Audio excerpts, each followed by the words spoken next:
Hello, welcome to Special Collections at Monash University Library. So we're up here today in our controlled storage area.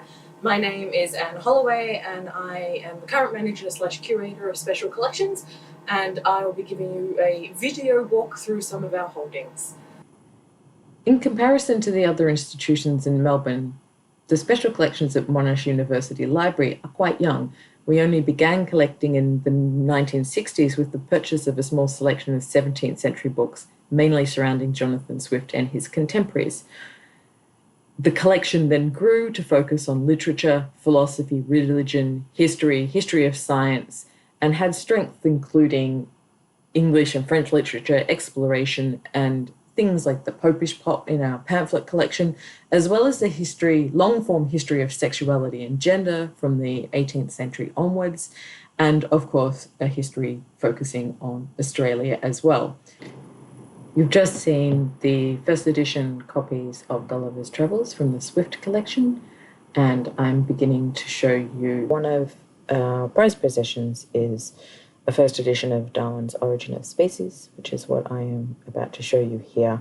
We also have a second edition of The Descent of Man, which is signed by Sir John Monash and came from his personal library. Sir John Monash is the individual of whom after Monash University is named, which is lovely to have that. Other examples are the Flora Australiensis, which I am showing you here. We have the complete set and a finding aid with them as well. You can find these digitized on our repository, which the link is provided within the chat. I would be remiss if I did not give you a glimpse of some of the beautiful pages of John Galt's Birds of Australia. We have the full complete 7 volumes within the collection as one of our prized possessions.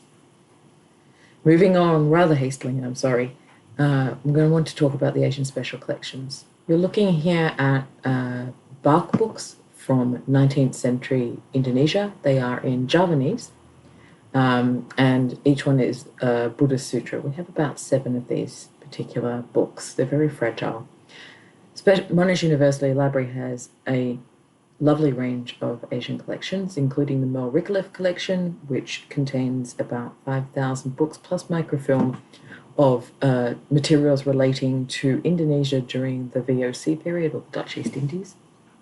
They are a superb collection, and some of them are held within the control zone as well, such as these particular items. There are also the Indonesian Historical Pamphlet Collection, which are primarily materials from 1960s. The Sihanouk Archival Collection, which is the personal digital and written archive of the King Sihanouk of Cambodia, as well as the Balai Pustaka. So they're quite comprehensive.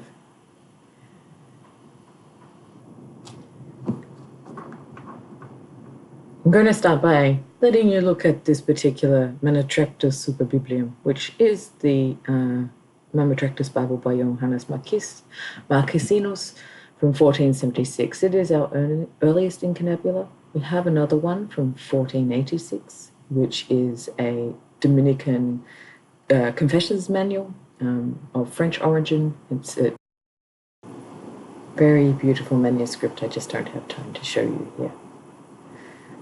And now turning perhaps to the more manuscript end of things, we have a wide range of manuscripts in special collections. Our earliest piece you were looking at here from the late 12th century, which is commentary on the sentences by Peter Lombard. The incipit is Me per Jesum Christum. This comes from the Bernard Bischoff collection, which is a collection of paleographical fragments that he collected to teach handwriting when he was professor of paleography.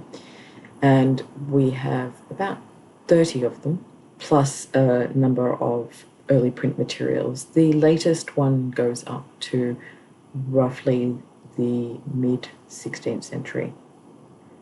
We also have another of other fragments, such as the one you're looking at, which really is actually an archival document. This is a papal charter from the 1230s. It is a donation of land or confirmation of land to a monastery within France. It's beautiful. You can see it has had a bulla attached with the cutting at the bottom. Other materials are things such as this particular ledger, which comes from America, it comes from Washington, D.C. area, and it contains the life of one enslaved Peter, who his last slave master wrote his life out in it, and it also sort of contains a history of the town. We're still currently researching this one. Other materials we collect in are LGBTI plus materials. This includes magazines, pamphlets, local and American and international, including pulps. But in this case here, what we have is a diary of a teenage boy in America in the 1940s who was out and queer, and he puts in code his discussions around his homosexual adventures.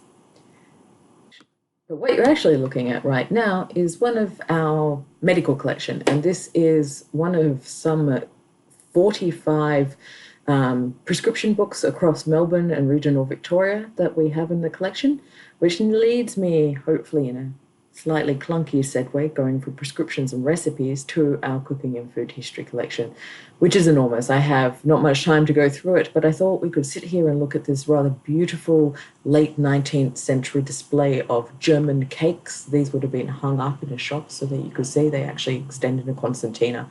To talk about the cooking collection, the earliest manuscripts we have are from the 18th century, the mid-18th century, and it goes all the way through to, well, last week, and contains things on social history, cooking, bringing up children, and is beautiful. At the heart of our collection is popular history materials, and this includes comics. As you can see here, this particular Macaron Collage is a very early sort of proto-comic. The main part of our comic collection is the golden era of collection comics within Australia, particularly the 50s and the 60s, as well as a number of more recent comics that we have. We also have large pulp materials such as westerns, which I'm letting you appreciate here, with the accompanying hand-painted artist covers that we have for a lot of our collection. So we have western pulps, romances, detective fiction, as well as detective modernists. We also have an astonishing, or an amazing, one could possibly say, science fiction collection. This includes science fiction novels, science fiction serials, like the amazing stories you see here, as well as our fanzine collection, which is different from that at the State Library, on the grounds that it is donated by the Melbourne Science Fiction Club, Meteor Inc., which is a conglomeration of science fiction writers and collectors and fanzine writers in Victoria. And they form the basis of essentially a Melbourne and Victorian understanding of fanzines.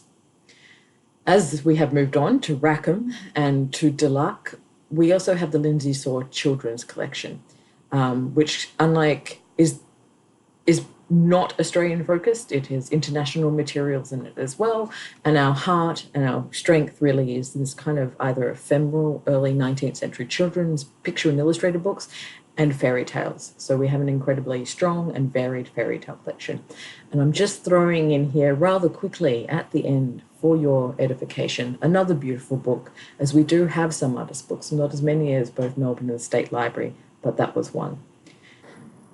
Last, but certainly not least, is the Ada Booth Rare Books collection. The Ada Booth collection is a bequest to the University Library. It is in the Special Collections area, a rare books and Slavic collection, specifically in the 20th century. We focus on collecting beautiful things known as, like this one known as the Purple Fuzzy Book, but also women's history, cultural history, art history, and reflecting the wider special collections, LGBTQI. We have serials like the one you're looking at here, as well as ephemera to do with everyday lived society. These are cards from the Gulag of the 1980s, hand-drawn, that came out of Western Russia. We also have, obviously, music and some earlier Ukrainian pieces, focusing on the Ukraine, as Ada Booth was from the Ukraine. We also have our book arts. And here you see our copy of Pro Eto by Mayakovsky, or About That. It is absolutely gorgeous. And you'll see a few of the pages turning over in here, so you can see some of the poetry as well. We also have a number of Lisitsky's and other Mayakovsky books and covers from various serials. I'm going to end here now talking over a number of the artist books that we have in the Ada Booth collection, because I think it's nice to end on a vodka bottle. Please ask any questions that you have about the collection. I'm interested to hear what you have to say. Thank you very much.